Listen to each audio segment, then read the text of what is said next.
বাংলাদেশের রান পাহাড়ের বিপরীতে লঙ্কানদের আক্রমণাত্মক জবাব। নিশাঙ্কা, চান্ডিমাল, ম্যাথিউসরা ভালোই ভুগিয়েছে বোলারদের। অতিরিক্ত গরম আর ব্যাটিং সহায়ক উইকেটে 4 বোলার নিয়ে মাঠে নেমেছে টাইগাররা। গরমের কারণে লম্বা স্পেল করতেও বিপাকে পড়তে হয় হাসান, নাহিদ, তাইজুলদের, যে কারণে মিরাজের অভাব অনুভব করছেন গল টেস্টে ধারাভাষ্য দেয়া বাংলাদেশি শামীম আশরাফ চৌধুরী। বিশালভাবে মিস করছে। অবশ্যই আমরা এখন মাত্র 4 জন বোলার নিয়ে খেলছি। এই ধরনের গরমে, এই ধরনের হিউমিডিটিতে প্রতিটা বোলারকে কিছুক্ষণ বিশ্রাম দিতে হয়। সেই বিশ্রাম দেওয়ার সুযোগটাও কমে আসছে যেহেতু একজন বোলার শর্ট। এবং মিরাজ তো গত টেস্ট ম্যাচে সেঞ্চুরি, 5 উইকেট হল, ইনফর্ম একজন খেলোয়াড়, তাকে দলে না পাওয়া দুর্ভাগ্যবশত অসুস্থতার কারণে আমি জাস্ট আশা করছি যে সুস্থ হয়ে যাবে এবং দ্বিতীয় টেস্টে মিরাজ খেলতে পারবে। এটা বিগ ড্রব্যাক বাংলাদেশের জন্য। কমেন্ট্রি বক্সে বসে শামীম চৌধুরী দেখেছেন শান্ত, মুশফিকদের দুর্দান্ত 2 ইনিংস। 2 ক্রিকেটারের দারুণ ইনিংসের প্রশংসা ঝরল তার কণ্ঠে। পরামর্শ দিলেন তাদের অনুসরণ করার। আর তাদের পারফরম্যান্স কমেন্ট্রি বক্সে কাজটাও সহজ করে দিয়েছে এই বাংলাদেশিকে।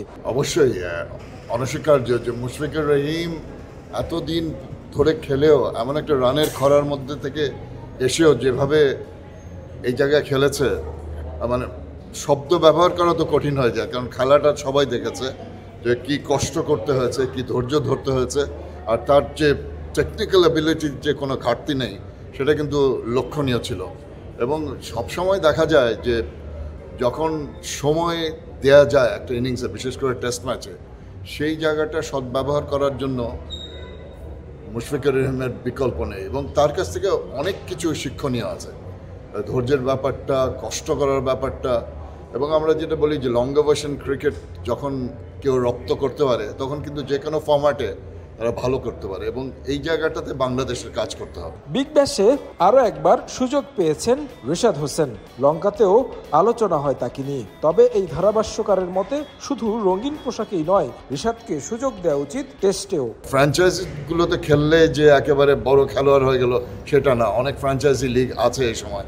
রিশাদের ক্যালিবার আছে, তার হাইট আছে, এক্সেপশনাল প্লেয়ার। যে লেগ স্পিনার আমরা অনেক দিন ধরে খুঁজে বেড়াচ্ছি, সেই লেগ স্পিনার আমরা পাচ্ছি না।